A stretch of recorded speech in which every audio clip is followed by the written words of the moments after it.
The Israel-Palestine conflict. I'm joined now by Director, International Institute of Human Heritage, Rashee Attah.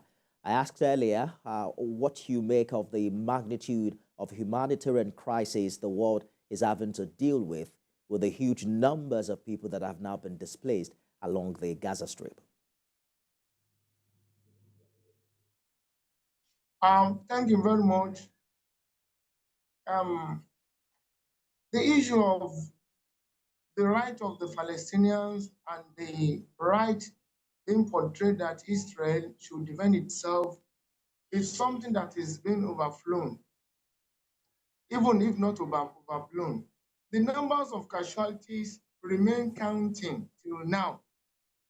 The numbers we had on Saturday and also the records on Sunday, as well that of Monday and even Tuesday, cannot be equated, and we cannot so far assert the exact number so far killed.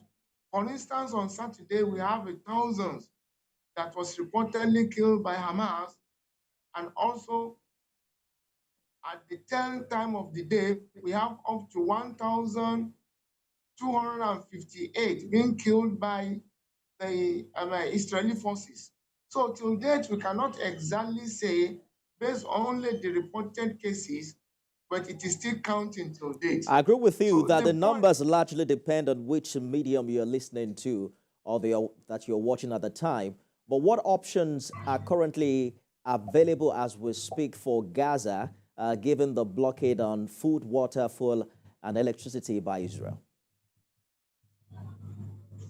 Well, as I've said earlier, it's true that the sources where you obtain your information will determine what will be your reaction. But when you listen from right and left, you have an objective position of what actually transpired. But you know, as each group will try to inflate in an attempt to gain sympathy and also to over-exaggerate, not only mere exaggeration, over-exaggerate, to attract the sympathy of the public. But what I think should be more objective enough is when you listen from both sides and from the casualties so far recorded, one can make a presumption that this is the actual number. But still there, as I speak, the number is still counting.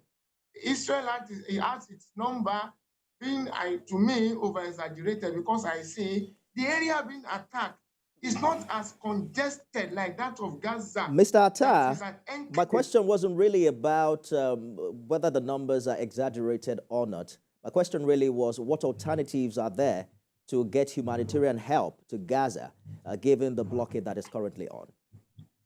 Yeah, thank you very much. There is this humanitarian group or body that are there across board, which for now I can't say precisely who are actually in operation in Gaza or in West Bank or in Israel.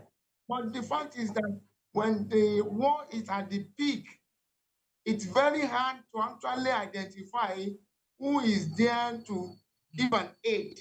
It's only when we have ceasefire, the status quo ante is being reversed. It has that instant we can have those who can give aid. You know, aid are given to those who have suffered and where casualties being recorded. It is after casualty has been recorded that aids can be given. But as it goes now, which they are at the peak of the war, so the bombardment is ongoing. Israel is making its own bombardment, and also the Hamas, they are equally making their attack within their own right and strength. So I don't think for now any humanitarian support can be extended for now. Director, International Institute of Human Heritage, Rashee Attah, thank you for sharing your thoughts with us on the news this hour.